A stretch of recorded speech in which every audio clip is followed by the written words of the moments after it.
Ang kwentong ito ay hango sa totoong buhay. Karanasan ito ni Noli.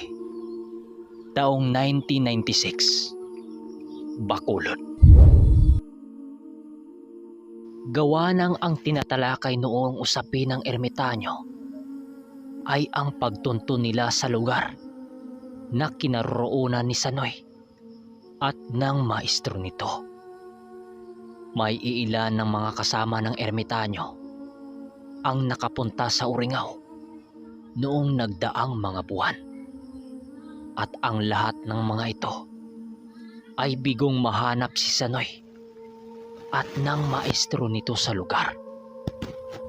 Kahit nagtanong-tanong na sila, hindi pa rin nila natuntun ang tinitirhan nito. Dahil sa hindi nakita ng mga ito si Sanoy, naging misteryoso yon para sa kanilang pangkat ng ermitanyo.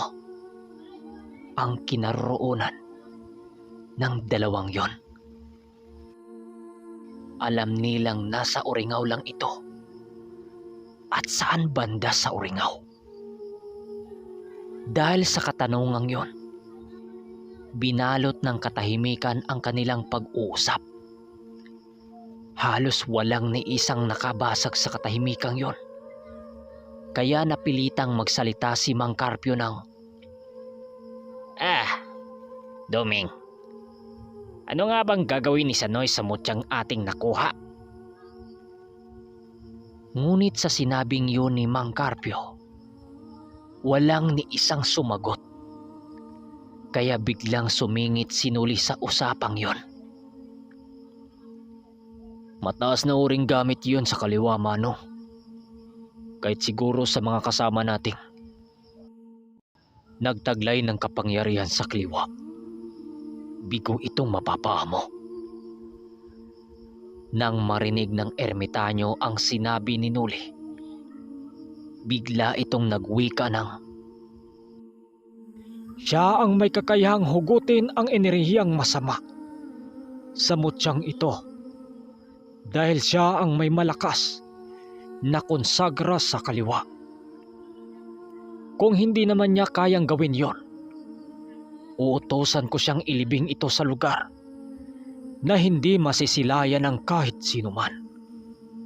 Gawain ito ng aming pangkat upang hindi na muling kumalat ang mga kagamitan na nagsisilbing instrumento ng mga demonyo upang lasunin ang mga kaisipan ng mga tao. Lakip na ang hindi natin kauri. Kaya lang, kahit anong hanap nila sa taong yon, hindi pa rin nila ito magawang mahanap-hanap. Kaya dalangin ko sa pagdating natin sa Uringaw, sana'y makatagpo ang ating landas sa landas niyang tinatahak. wika ng ermitanyo. May balita ho ba kayo sa kanya, Manong? Tanong ni Noli.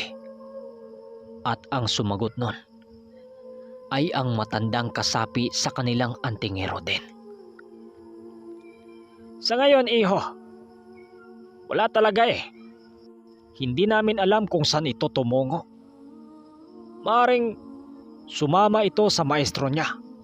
O di kaya, nagkataong wala talaga ito sa kanyang tahanan nung ito'y aming pinuntahan. Sagot ng antingerong albularyo. Dahil sa mga usaping yon, animoy nawala ng ganang tumungo si Noli sa lugar ng Uringaw. Pero biglang nanumbalik ang kanyang kagustuhang tumungo sa lugar na yon nang magwika ang ermitanyo ng, Huwag kang mag-alala, Noli. Magkikita din kayo ng taong yon. Malay mo, pagtungo natin sa Uringaw, kinabukasan, matsimpuhan na natin siya sa kanyang tahanan. Sa paglipas ng kanilang pag-uusap, doon na natalakay ng mga kasamahan nila, Manong Duming, na nakatira mismo sa lugar na yon, ang patungkol sa pugad ng mga aswang na kalimitang pumapatay ng tao sa araw ng piyesta sa lugar na yon. Lalo na't kinabukasan, fiesta sa lugar na yon. Maraming pagalagalang mga tao.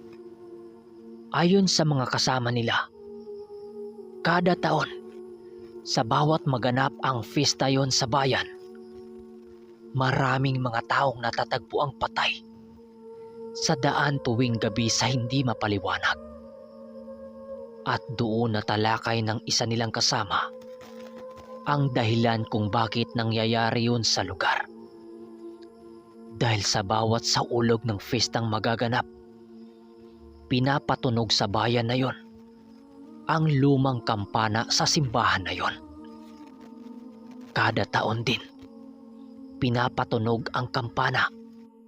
Kada taon lang din pinapatunog ang kampanang yon. Dahil ayon sa sabi-sabi, kapag sa oras na tumunog ang kampanang yon, maraming namamatay sa bayang yon sa hindi mapaliwanag na dahilan. At isa lang ang hinala ni Manong Duming dito, na malapit lang sa lugar na yon ang pugad ng mga aswang at mga mambabarang. At yun ay kagagawan lahat ng mga nilalang na yon. Ayaw nilang tumunog ang kampana. Dahil sa mataas ang tensyon sa tuwing gabi sa lugar na yon, napag-isip-isip ng ermitanyo na pupuntahin ang grupo nila sa lugar sa araw ng fiesta para magmasid doon. Dahil nga fiesta sa lugar na yon, maraming mga palaro, kagaya ng karera ng mga kabayo, paaway ng mga kalabaw, sabong at kung ano-ano pa, nang siyang ikinagalak nila Noli. Gawa ng may plano sila sa pagdating nila sa lugar. At nais din niyang makapagbigay tulong sa mga kasama nilang tutugis sa mga aswang pagsapit ng gabi kinabukasan. Dahil sa marami pa silang oras ng gabing yon, nag-iisip noon ang ermitanyo ang gagawin nilang pagpasok sa lugar ng takuling. Ngunit sa pagtapos ng kanilang inuman, kanya-kanya silang nagtungo sa kanilang mga higaan upang matulog. Nasa isang bahay lang sila natutulog ng mga oras na yon na may kalakihan. Dahil sa kalasingan ni Noli, kaagad siyang nakatulog ng mga oras na yon. Sa pagsapit ng umaga, maaga pang naglilibot sila Noli at ang ermitanyo sa lugar upang pagmasdan ang lugar na yon. Silang dalawa lang ang naglilibot dahil sila Danilo at ng mga antingero ang gagawa ng mga pagkain ng araw na yon. Maghanda rin ang ilan sa mga dadalhin nilang mga gamit sa paglalakbay. Sa pagdating nila sa sentro ng baryong kanilang kinaroroonan, maraming nakita sila ng dalawa na ordinaryong mga tao na abala sa kanilang mga negosyo. Ang iilan sa mga ito ay tutungong sakahan at ang iba naman ay tutungo sa kabundukan. Sa paglipas ng mga oras ng kanilang paglilibot sa lugar, wala naman silang napapansing hindi kanais-nais na pangyayari. Nang nakabalik na sila sa kanilang tinutuluyang bahay, agad din namang nagtatanong ang ermitanyo sa kanilang pangkat kung handa na ba ang mga ito sa kanilang pagpunta sa lugar ng takuling upang magmamasid doon. Bago pa man pumatak ang 10:00 ng umaga, nakarating na ang kanilang pangkat sa nasabing lugar na may nagaganap na kasayahan. Tama nga ang sinabi ng ilan nilang mga kasama Napakaraming tao sa lugar na halos binubuo ng mga dayo. Habang nandun sila sa nasabing lugar, ang iba sa kanilang mga kasama piniling makisabay sa daloy ng mga tao upang makiramdam sa buong paligid. Kadalasan kasi sa mga aswang, sa umaga makikisabay ito sa mga tao upang makahanap ng impormasyon para sa pag-atake nila kinagabihan. Dahil hindi naman kabisado ni Nuli ang lugar na yon, hindi na siya pinalayo kay Manong Duming upang hindi na sila hahantong sa hanapan mamaya. Sa ilang minuto nilang paglalakad doon sa lugar, nadapo na nga sila sa isang banda kung saan merong nagaganap na mga kasayahan. Merong karira ng mga kabayo at ang kadalasang kahiligan ng mga tao doon, kagaya ng paglalaro ng balibol. Pagsipat ni Nuli noon sa bandang yon, bigla namang nanlaki ang kanyang mga mata habang nakatitig sa 5 kalalakihan na nakatayo sa ilalim ng malaking puno. Hindi kalayuan sa nagaganap na kasayahan. Nakatitig lang ito sa mga tao habang bakas sa mga pagmumukha nito na may halong panggigigil. Alam ni Nuling grupo ito ng mga aswang, kaya't kaagad niya itong ipinagbigay alam sa 2 ermitanyo. Nang tapos niya itong isinumbong sa 2, nagwika ito ng, Hayaan mo lang sila, iho. Alam na ng iba nating mga kasamahang naglilibot kung saan yan nakatira. sagot ng ermitanyo. Nakababa rin sa kanilang mga katawan ang mga presensya nila upang hindi sila matunugan ng mga kalaban. Sa patuloy ng kanilang paglilibot-libot, nadapo na nga sila sa isang lugar kung saan merong mga taong nagkukumpulan na may hawak-hawak na mga tandang. Tama kayo ng narinig. May nagaganap din na sabong sa lugar na yon. Ayon pa kay Nuli, ang ruwida niya noong nasisipat ay yung pangtupada lang. Nasa damuhan itong parte, pero sulit. Napakaraming taong dumalo. Hindi kalaunan, nakahanap na rin ng pwesto ang 2 ermitanyo at ang ibang mga antingero ng kanilang pag-iinuman. Habang sila Nuli naman, pupuntang tupadahan para ilaban ang kanilang mga tandang. Kasama niya noon ang matandang si Karding na mahilig din sa sabong, pati na sila Danilo maging ang 3 nitong kaibigan. Ngunit bilin pa sa kanila ng ermitanyo, huwag silang lalayo ng todo sa lugar dahil maraming mga gabunang nagagawi sa lugar na may aral na matataas na antas na kayang manligaw sa kahit isa ka pang antingero. Dahil sa narinig ng nagngangalang Karding, tumawa lang naman ito sa ermitanyo habang sumasagot ng, "Oho, Pinuno. Hindi kami lalayo. At saka, kaya naming makipagsabayan kung magkataon. Ito pang bata mo. Sobrang bagsik." Sa pagpasok nila sa kumpulan ng sabungan na yon, hindi noon mapalagay si Nuli dahil sa samot-sari ng presensya ang kanyang nadama sa loob. Kung hindi mang aswang, mga malalakas na mambabarang at mangkukulam ang kanyang nararamdaman sa loob. At ang ikinabahala pa niya dito, may nagagawi din ng mga manlalason Kaya't doble ingat ang kanilang grupo.